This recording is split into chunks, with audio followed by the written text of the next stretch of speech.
जय हिंद। मैं आज एक नई वीडियो आप सभी के लिए लेकर आया हूं। मैं ये मान के चल रहा हूं कि आपने एयर इंडिया का हिस्ट्री आपने जान लिया है।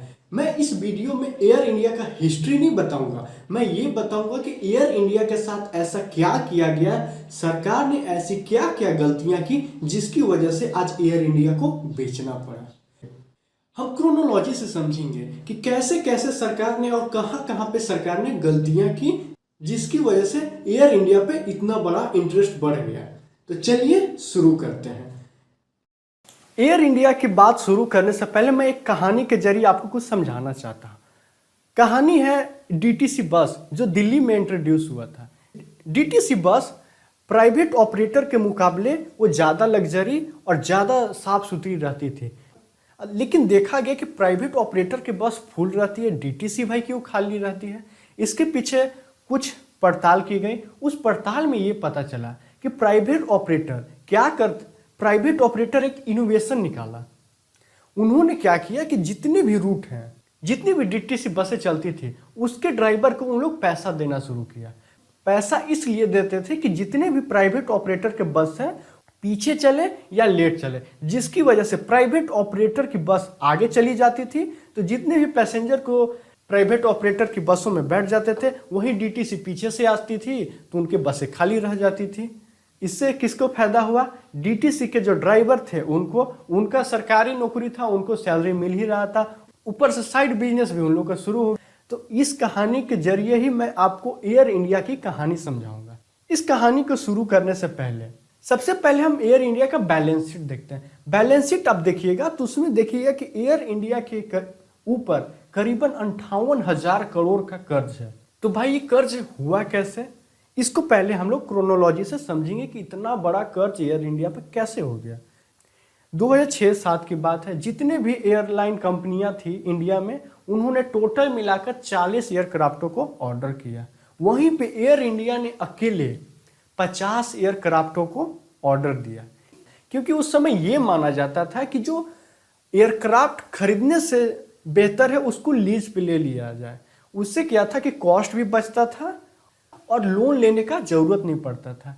लेकिन एयर इंडिया के केस में लोन लेकर 50 एयरक्राफ्ट खरीदने की बात की गई, लेकिन खरीदने से पहले ये नहीं देखा गया कि हमें इतना एयरक्राफ्ट का जरूरत है कि नहीं।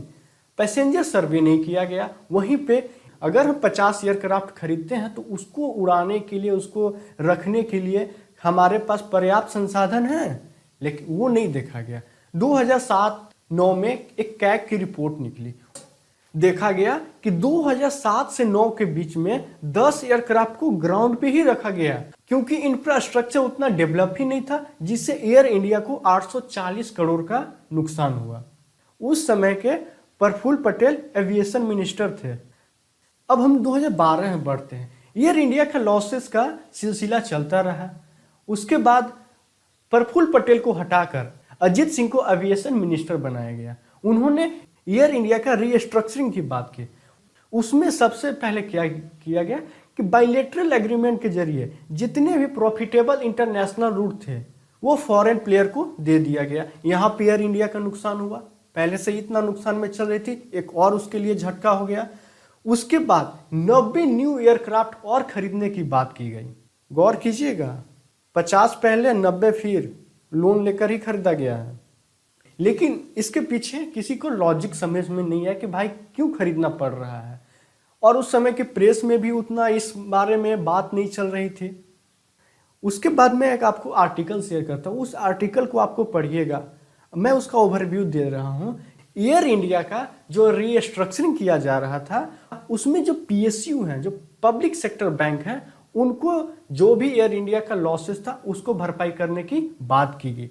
और एयर इंडिया का जो वर्किंग कैपिटल है उसको 11% पे लॉन्ग टर्म डिवेंचर में कन्वर्ट कर दिया गया।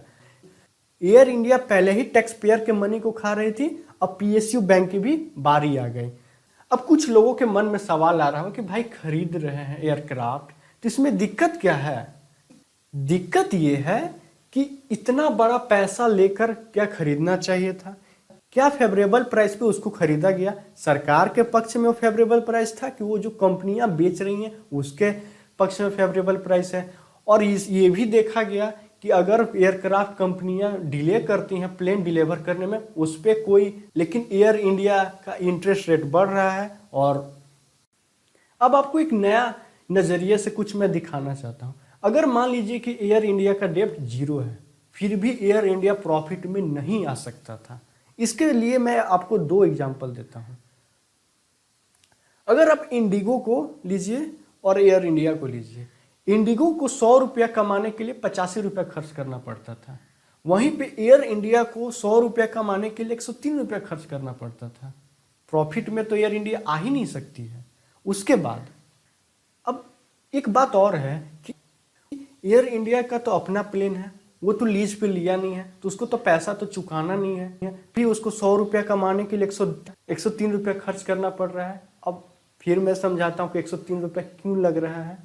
अब डेब्ट देखिएगा, एयर इंडिया का, इंडिगो का और जेट एयर का। एयर इंडिया का इंटरेस्ट बढ़ते ही जा रहा है। एक बात और सोचिएगा, जेट एयरवे का एयर इंडिया का ही इतना फ्लाइट स्ट्रेंथ था, लेकिन एयर इंडिया के मुकाबले उसका डेप्ट कम था, लेकिन जेट एयर को डूबना पड़ा। तो क्या सरकार को रीस्ट्रक्चरिंग करना इस पोजीशन में सही है, वो भी टैक्स पेयर के मनी से?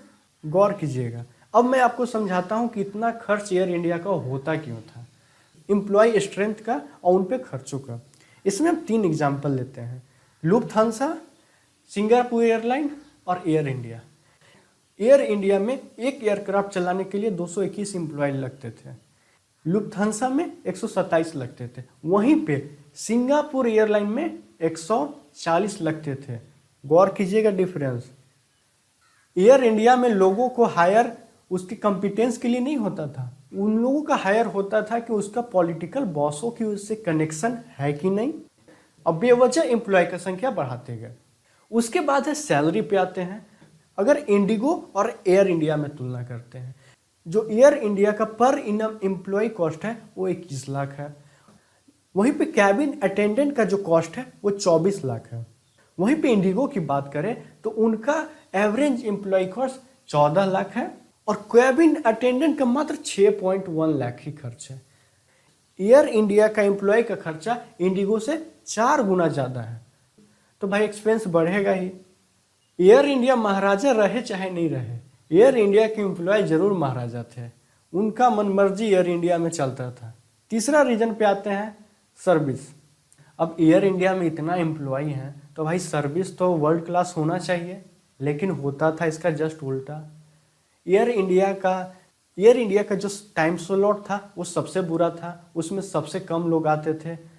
उसके बाद जो काउंटर स्टाफ एयर इंडिया के थे उनका अजीब बिहेवियर पैसेंजर के साथ होता था और सबसे ज़्यादा चेकिंग में उन लोग टाइम लगाते थे। कई बार तो कितने पैसेंजर का तो एयरक्राफ्ट छूट गया था। उसके बाद कुछ समय में हड़ताल शुरू हो जाता था, तो कई बार पायलट का मनमाना की वजह से भी कितने बार फ्लाइट को रद्द करना पड़ा। आप न्यूज़ में भी कितने बार देखते होंगे कि एयर इंडिया में खाना में छिपकली पाया गया, तो कॉकरोच पाया गया, जिससे एयर इंडिया के प्रति जो लोगों का भरोसा था धीरे धीरे टूटता गया, जिसकी वजह से जो एयर इंडिया का मार्केट शेयर था वो दूसरी कंपनियां कैप्चर करने लगी। ऐसी करते करते लॉसेस बढ़ती गए, सरकार अपना टैक्स पेयर के पैसा डालती गई। 2017 में नीति आयोग ने एक रिपोर्ट बनाया, उस रिपोर्ट में उन्होंने बात की कि एयर इंडिया को प्राइवेटाइज कर दिया जाए। 2018 में सरकार ने कोशिश की, लेकिन उसकी शर्तें इस तरह की थी कि कोई लेने के लिए तैयार ही नहीं हुआ। 2000 में फिर से टेंडर निकाला, उस टेंडर में सरकार ने बहुत सारी रियायत दी और उसमें 2 बिडर शामिल हुए, स्पाइस जेट के अजय सिंह और टाटा ग्रुप।